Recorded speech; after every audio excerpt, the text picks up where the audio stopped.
Then, nangarap ako ng nangarap, and then nag-Taiwan ako, guys, at naanuhan naman ako dito.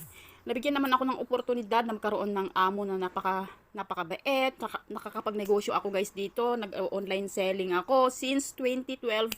Nag-online selling na ako until now, guys. And nung mga unang taon ko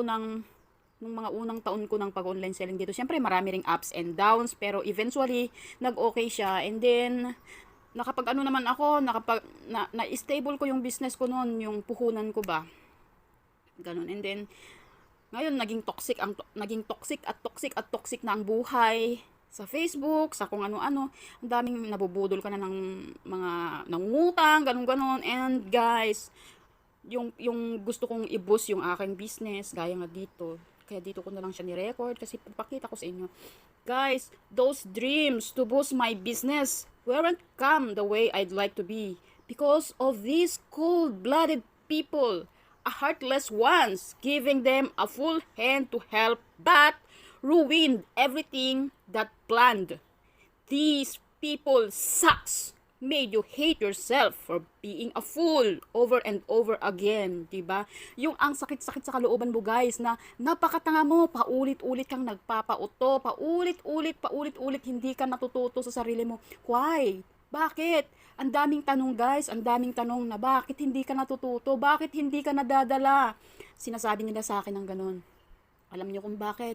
Malambot ang puso ko, guys. Hindi ako kasi yung taong mahinang nila lang ako, guys. Marupok lang ako, lalo yung mga taong nangangailangan. Kahit walang-wala na ako, tumutulong, nagbibigay ako talaga sa kanila. Doon ako nadadali, guys. Doon ako nadadapa, doon ako nababaon sa putikan na walang makakatulong sa akin kundi ang aking sarili lamang. Pero patuloy akong lumaban, guys. Hanggang ngayon. Kung tutuusin sa sipag kong to, raket dito, raket doon. Hindi na masamang tawagin ko ang sarili kong milyonarya ngayon, guys. Pero alam nyo kung ano ang meron ako ngayon? Wala. Meron ako ngayon utang na sandamakmak dahil sa mga taong ito na it sucks, it really sucks. Alam mo yung mga taong to na tinulungan mo na't lahat-lahat. Tapos ikaw pa yung sinasabihan mo na yung tinuturing mong kaibigan, sinasabihan mo ng mga problema mo, yung mga pinagdadaanan mo. Pero hinihila ka pa rin nila pababa, guys. Alam nyo ang hirap na yon. Sobrang ang sakit-sakit sa dibdib, ang sakit sa puso, napaka-stress. Pero hindi naman pwedeng stressin ko ang sarili ko. So, I'd rather rumakit na lang ulit ng rumakit hanggang makaget over na naman. Na naman ako. Maka-move on, ganon.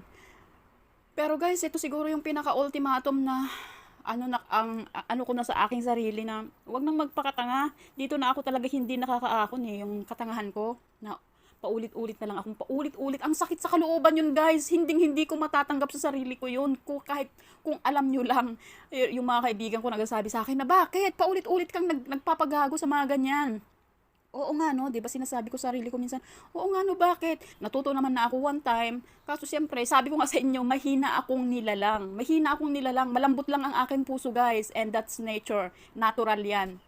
Natural na ko yan, na attitude ko yan. Kaya, ang hirap alam mo yon yung ang hirap paguhin, pero siyempre sa pagdaan ng mga panahon naman natututo naman ako kahit papaano, natututo rin akong humindi, natututo rin akong magpakatigas ganoon sa mga nagpapatulong sa akin. Siyempre naawa na ako sa sarili ko, guys. Awang-awa ako sa sarili ko na bakit ako yung ginagago nila samantalang ako yung nakakatulong, yung ganon na hindi man lang nila hindi ko deserve na ganon nila i-treat kasi hindi ko sila tinitreat na ganon, di ba? Alam niyo yon.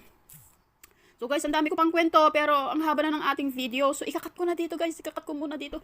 And thank you for watching. Sana may napulot kayong aral dito sa aking video.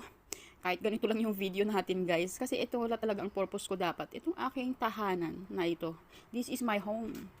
This is my home. Ganito yung aking tahanan nung aming tahanan nung bata pa ako, guys. So thanks for watching. Please don't forget to like, comment, share, and subscribe. Bye!